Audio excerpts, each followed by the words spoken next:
दोस्तों तो अभी हम आशी की डिमांड पे किडनी बनाना सीख रहे हैं और किडनी का ड्रॉ बनाना बहुत आसान होता है ना। सपोज़ अपने पास क्या है, ये जो किडनी है, किडनी कैसी रहती है, बीन शेप की कुछ रहती है ना। तो ये जो किडनी है, जब हम इसको कट करते हैं, क्या करते हैं, जब इसको कट करते हैं तो दो पार्ट में दिखाई देता है अपने को। जो आउटर पार्ट होता है वो कहलाता है कॉर्टेक्स और इनर वाला इनका जो पार्ट है वो कहलाता है मेड्यूला है ना। तो जब हम इसको कटिंग कर दें तो कटिंग करने के बाद भैया ये हमको कुछ ऐसा दिखाई देगा, ये है ना। तो सबसे पहले ये ऐसे सेमी सर्कुलर अपने को स्ट्रक्चर बनाना है इसका कॉर्टेक्स का। ये अब ये सिंगल लेयर है तो इसको अपने को कर देना है डबल लेयर, ऐसा कुछ है ना। तो आउटर मोस्ट लेयर जैसे कि हमको पता है, यहाँ पे हमने कॉर्टेक्स लिखा है तो ये आउटर मोस्ट रीजन है जो कि क्या कहलाएगा, कॉर्टेक्स कहलाएगा। और ये इनका इनर वाला रीजन है, ये कहलाएगा मेड्यूला। क्या कहलाएगा, मेड्यूला, है ना। अब मेड्यूला के अंदर इस पर पिरामिड लाइक स्ट्रक्चर रहता है, जैसे कि मैंने क्लास में बहुत अच्छे से आप लोगों को बता रखा है ना, जो कि नंबर में होते हैं लगभग 8 to 12। कितने, 8 to 12। अपने पास स्पेस कम होने की वजह से मैंने 4 ही बना दिए हैं, है ना। ये कहलाता है क्या, पिरामिड। और मेड्यूला के अंदर होने की वजह से इसको बोलते हैं मेड्यूलरी पिरामिड। क्या बोलते हैं, मेड्यूलरी पिरामिड, मेड्यूलरी पिरामिड। अब ये मेड्यूलरी पिरामिड का ये लोअर वाला जो रीजन है, ये रीजन कहलाता है कैलिक्स। क्या कहलाता है, ये कहलाता है कैलिक्स, है ना। और ये कैलिक्स जो मेड्यूला है, मेड्यूला के जो अंदर ये आप लोगों को लाइन जो स्ट्रक्चर मैंने जो बनाया है ना, इनका स्ट्रक्चर कुछ ऐसे रहता है ना।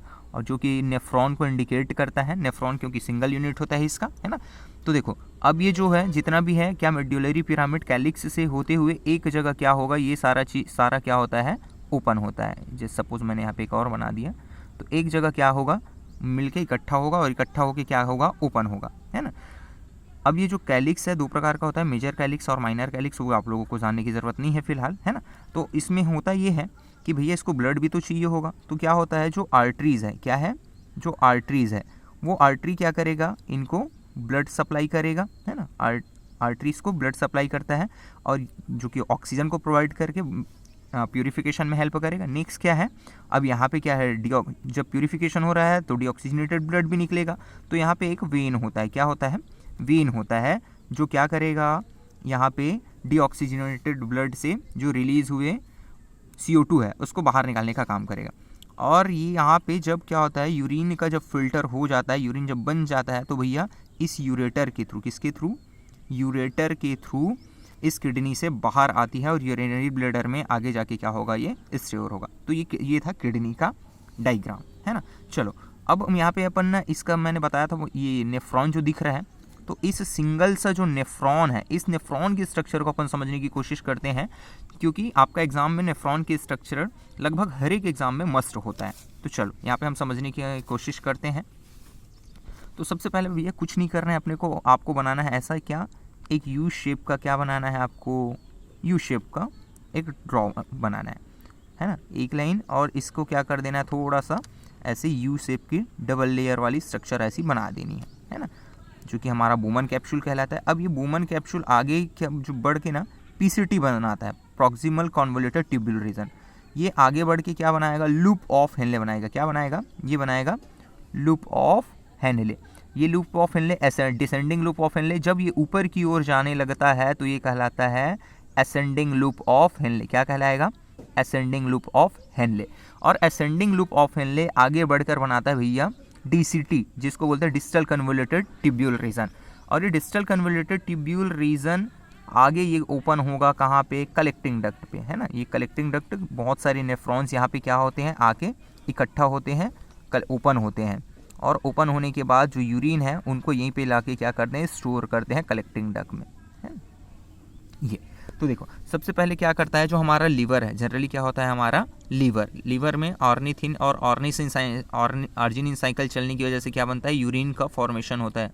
जनरली यूरिन हमारे लीवर में बनता है, कुछ अमाउंट में किडनी में भी बनता है ना। तो ये क्या करता है, एफरेंट आर्ट्रियोल जो ट्यूब लाइक स्ट्रक्चर होती है, इसको बोलते हैं, क्या बोलेंगे, एफरेंट आर्ट्रियोल क्या करेगा, ब्लड को जिसमें क्या है, इम्प्योरिटीज़ मिली हुई है, यूरिया मिली हुई है, क्रिएटिनिन मिला हुआ, इसको लेके आता है एफरेंट आर्ट्रियोल। और ये क्या होता है, यहाँ पे बोमन कैप्सूल में आके ऐसे गुच्छे बना लेते हैं और इस गुच्छे को अपन बोलते हैं ग्लोमेरुलस। क्या बोलेंगे, ग्लोमेरुलस, है ना। अब यहाँ से ये जो इसकी थिकनेस ज़्यादा रहती है तो एफरेंट होता है। यहाँ से एक और ऐसे ट्यूब लाइक स्ट्रक्चर निकली रहती है जिसको बोलते हैं इफरेंट, ई मतलब बाहर की ओर, तो ये बाहर निकली रहती है, इसको बोलते हैं इफरेंट आर्ट्रियोल, है ना। अब यहाँ पे क्या पाई जाती है, यहाँ पे यू शेप जो हमारा ये क्या है, ये बोमन कैप्सूल है जो कि कप लाइक स्ट्रक्चर होता है, बोमन कैप्सूल, है ना, कप लाइक स्ट्रक्चर होता है। इस पे पाई जाती है क्या, पोडोसाइट सेल। कौन सी सेल, पोडोसाइट सेल, जो कि फिल्ट्रेशन में हेल्प करता है। छोटे छोटे चाय की छन्नी के समान इस पे छिद्र पाए जाते हैं जो क्या करेगा, यहाँ पे छोटे छोटे पार्टिकल्स को क्या कर देंगे, फिल्टर कर देंगे, है ना। और बड़ी बड़ी पार्टिकल्स को जो सॉल्यूबल पार्टिकल्स हैं उनको यहाँ से क्या करेगा, ये फिल्टर आउट करके नीचे पीसीटी रीजन पे, कौन सी रीजन पे, पीसीटी, फुल नेम होता है प्रॉक्सिमल कन्वोल्यूटेड ट्यूब्यूल, जहाँ पे इसको भेज दिया जाएगा। यहाँ पे बहुत सारी चीज़ें इसेंशियल एलिमेंट जैसे कि विटामिन सी हो गया, है ना, इसके अलावा सोडियम हो गया, पोटेशियम हो गया, इन सबका एब्जॉर्प्शन होता है कुछ अमाउंट में, यहाँ पे वाटर का भी एब्जॉर्प्शन होता है।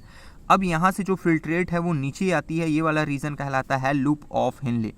ये वाला जो पूरा रीजन है ये क्या कहलाता है, लूप ऑफ हेनले, है ना। और लूप ऑफ हेनले का ये वाला जो रीजन है, क्योंकि नीचे की ओर आ रहा है, नीचे मतलब डी, नीचे की ओर डी ग्रोथ होना, मतलब ये कहलाता है डिसेंडिंग, क्या कहलाएगा, descending loop of Henle, descending loop of Henle, है ना।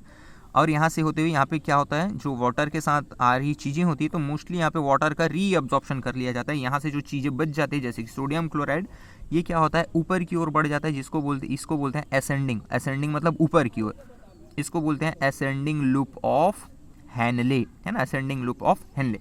अब ये असेंडिंग लूप ऑफ हेनले क्या करेगा, सोडियम क्लोराइड को ऊपर की ओर लेकर जाता है, जिसका रीअब्जॉर्प्शन कर लिया जाता है यहाँ पे सोडियम क्लोराइड का, और यहाँ पे डिसेंडिंग में वाटर का, और असेंडिंग में क्या होगा, NaCl का, है ना। अब यहाँ पे जैसे जैसे अपन लेंथ में आगे की ओर बढ़ते जाते हैं, एक रीजन आता है जिसको बोलते हैं DCT, डिस्टल कन्वोल्यूटेड ट्यूब्यूल, है ना।